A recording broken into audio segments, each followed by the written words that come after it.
Assalamualaikum warahmatullahi wabarakatuh. Salam sejahtera untuk kita semua. Saya Andika Raffi Prabaswara dari UT Lampung dengan NIM 051787917 dengan Prodi Sistem Informasi. Pada kesempatan pagi hari ini saya akan mempresentasikan dan menjelaskan runutan dari tugas 2 mata kuliah basis data. Pada kesempatan pagi hari ini kita akan membuat ERP di dalam lebih tepatnya aplikasi XAMPP di dalam MySQL atau SQL. Selanjutnya yang akan saya lakukan adalah menampilkan data table tersebut di dalam dokumen dari PowerShell. Oke, kita lanjut saja ke pembahasan. Saya akan menjelaskan dan mempresentasikan hasil dari tugas 2 pada hari ini. Yang pertama, saya ditugaskan membuat ke dalam basis data dalam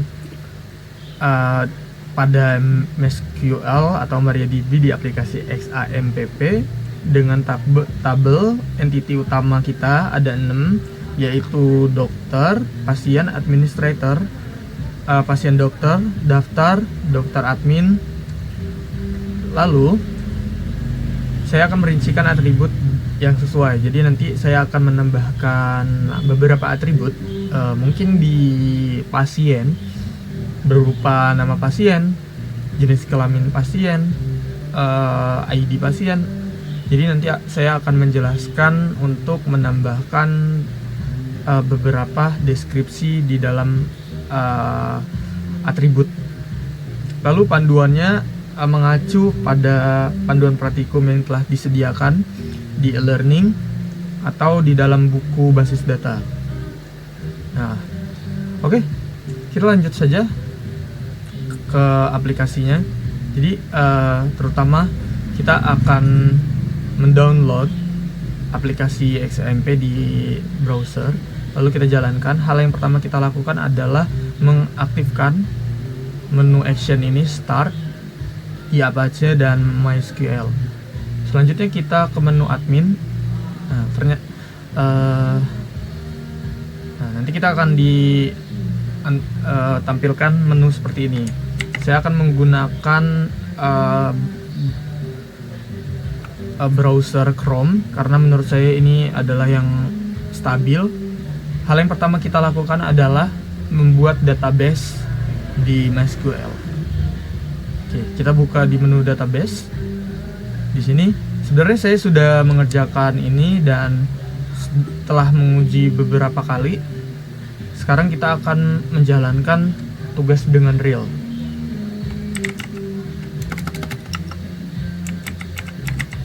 Kita kasih nama database-nya project. Lalu kita create. Di sini sudah terbuat database kita project. Lalu hal selanjutnya yang kita akan lakukan adalah menambahkan entity-nya. Karena saya akan mempersingkat waktu, saya telah mencatat beberapa entity. Saya akan menjelaskan beberapa baris data kegunaannya. Oke, pertama kita ada create table.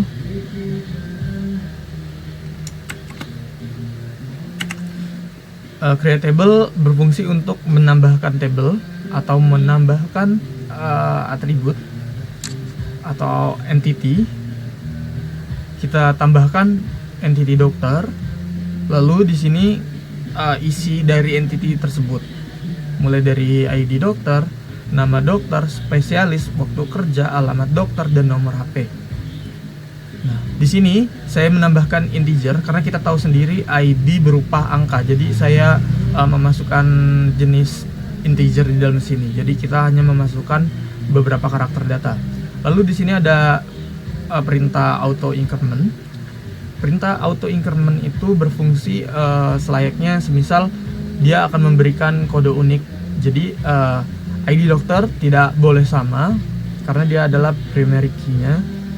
Jadi fungsi auto increment ini yang saya baca di browser adalah untuk memberikan kode unik. Semisal ID dokter sudah ada ID 1, jadi selanjutnya dia tidak bisa sama dan auto dia akan menambahkan atau membuat nomor yang berbeda, yaitu mungkin 2, 3 atau selanjutnya. Lalu ini adalah primary key. Primary key adalah dikhususkan untuk beberapa atribut unik atau atribut unik dari entity dokter. Lalu di sini ada varchar. Varchar itu tuh adalah varian karakter. Jadi Anda bebas mau itu 16, 20 atau 100, karena saya mau aksesibilitas pada pengguna atau admin untuk memasukkan data. Saya akan memberikan var karakter sebanyak 100 karakter. Nah, lalu di sini ada not null. Di sini berfungsi sebagai keterangan bahwa pada data ini dia tidak boleh kosong gitu. Lebih tepatnya seperti itu. Lalu lanjut, hal yang kita lakukan adalah memencet tombol go untuk accept bahwa ini telah dibuat. Nah, hal selanjutnya yang akan saya lakukan adalah menambahkan beberapa entity ke dalam ini. Fasenya sama, kita pergi ke menu MySQL, lalu karena saya sudah sudah mencatat ini, jadi saya hanya menyalin saja. Oke, saya di sini akan menjelaskan beberapa hal bagi. Nah, di sini jenis kelamin bisa Anda tambahkan var karakter. Jadi bisa ditulis manual laki-laki atau perempuan, karena menurut saya itu akan memakan waktu lama. Saya akan membuat kode perintah enum. Jadi dia seperti table gitu. Jadi nanti saya akan menjelaskan fungsi enum ini. Jadi kita akan menambahkan 2 pilihan, yaitu laki-laki.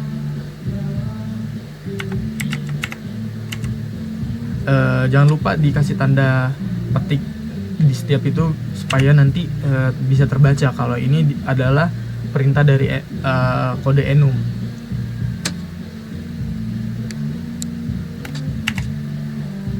Lalu kita beri koma, kita lakukan halnya yang untuk perempuan.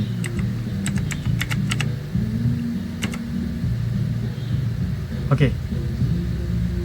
Saya rasa ini sudah cukup.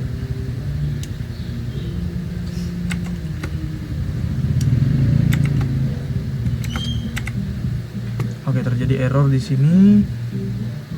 Kita analisis errornya terdapat di mana.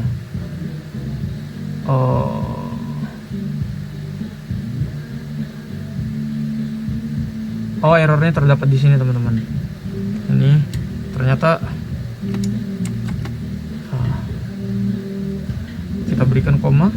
Ini tidak perlu koma di sini. Kita berikan koma di sebelah sini dan boom. Nah, karena penulisan kode itu sangatlah penting, jadi kita harus teliti di setiap baris kodenya. Satu karakter yang salah akan menyebabkan error. Oke, kita lanjutkan ke fase berikutnya.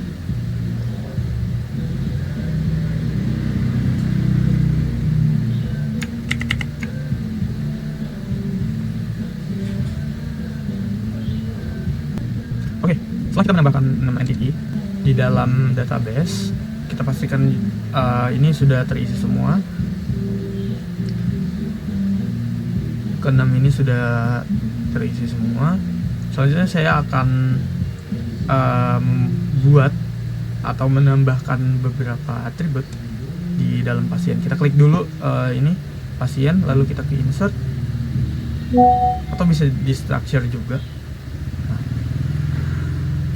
Cuman lebih enaknya kita ke menu insert. Nah, kita di sini bisa nambahkan, misal ID-nya berapa. Saya di pasien, saya akan nambahkan Andika, yaitu nama saya sendiri. Nah, jenis kelamin itu tuh kita bisa milih, jadi kita nggak ngetik manual. Sangat berguna, bukan? Nah, di sini alamat pasien, terserah mau dikasih atau enggak. Saya memutuskan untuk mengasih langsung. Nah, tanggal lahir tadi kodenya berbentuk date, dia bahkan dia akan memunculkan tabel tanggal seperti ini. Oke, saya tidak akan memberikannya. Oke, saya akan menambahkan lagi.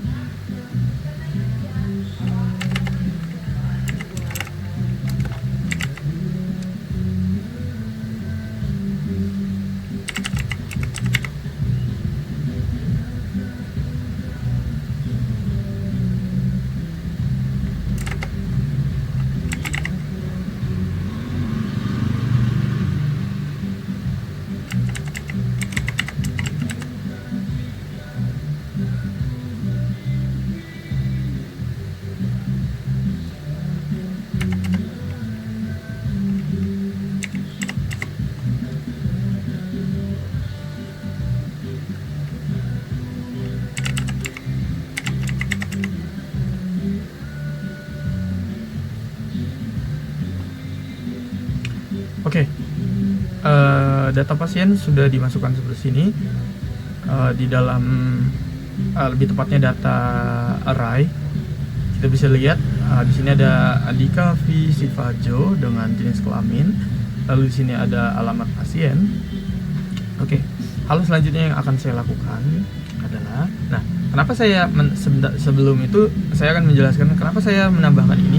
Nah, nanti kita akan memanggil fungsi ini di dalam komen yang ada di menu ini, di shell.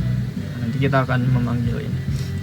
Nah, selanjutnya yang saya akan lakukan adalah memberikan akses berupa kita ke structure. Nah, kita akan memberikan kode index di ID admin, ID pasien, dan ID dokter. Ketiga itu kita akan memberikan indeks. Oke, lakukan pada daftar juga kalau ada ID pasien atau ID admin. Nah, kita berikan juga.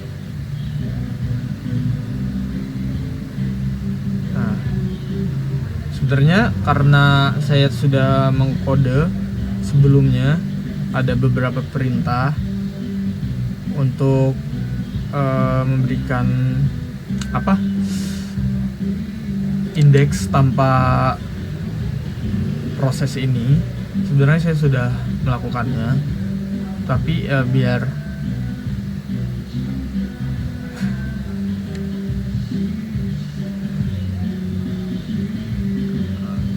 dokter, untuk meng-cross check lagi saya akan menambahkannya.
Oke, proses ini sudah kita lakukan.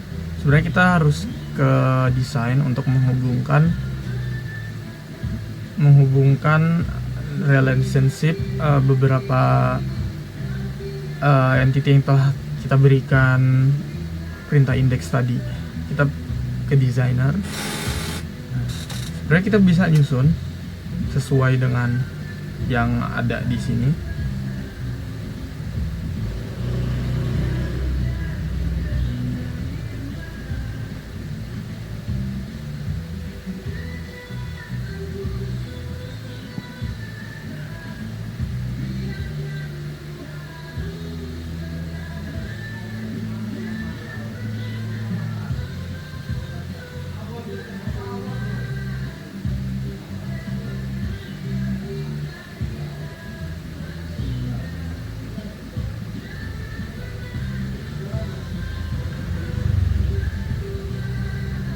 lalu kita save.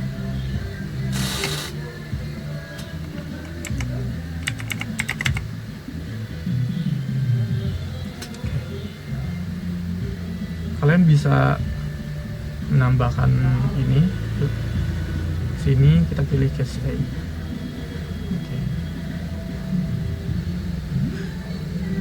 Lalu kita hubungkan ID pasien, ID admin di sini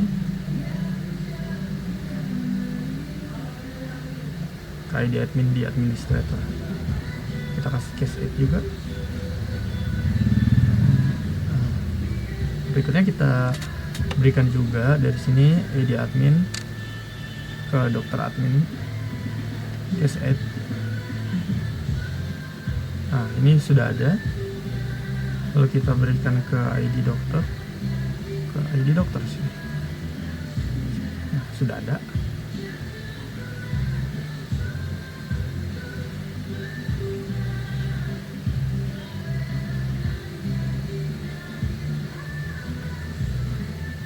Nah, jadi dia saling terhubung, teman-teman. Nah, oke.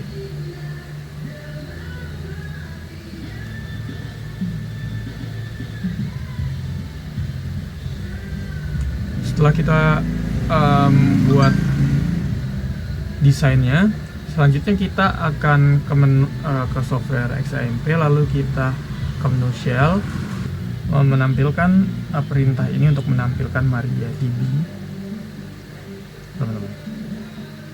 Kalau misalnya error, dicoba lagi aja. Nah, setelah itu kita buka perintahnya, show data. Dia akan menampilkan database yang telah kita buat. Nah, ini benar ya teman-teman ya. Dia seperti ini tuh. Oke. Lalu kita akan membuka project. Kita ketik perintah use project.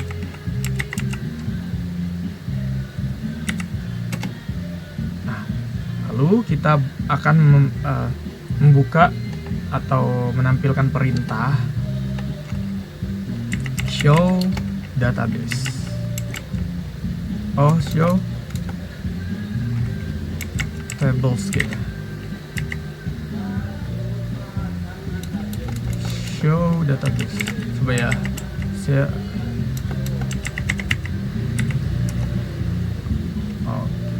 ternyata kita use project.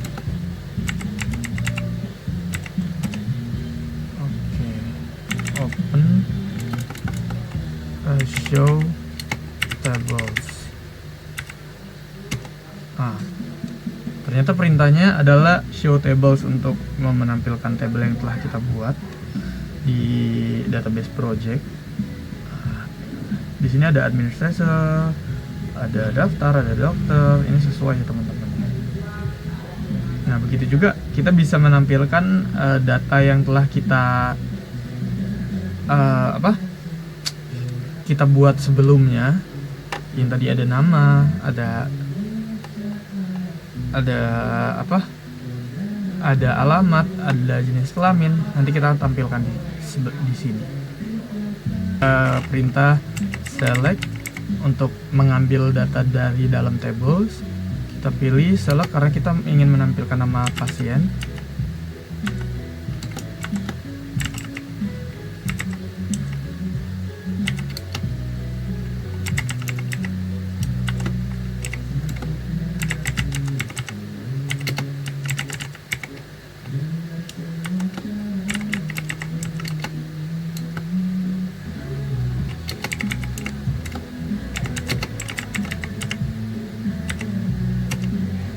Nah, di sini bisa kita lihat di sini terdapat yang kita buat tadi, Andika, jenis kelaminnya apa.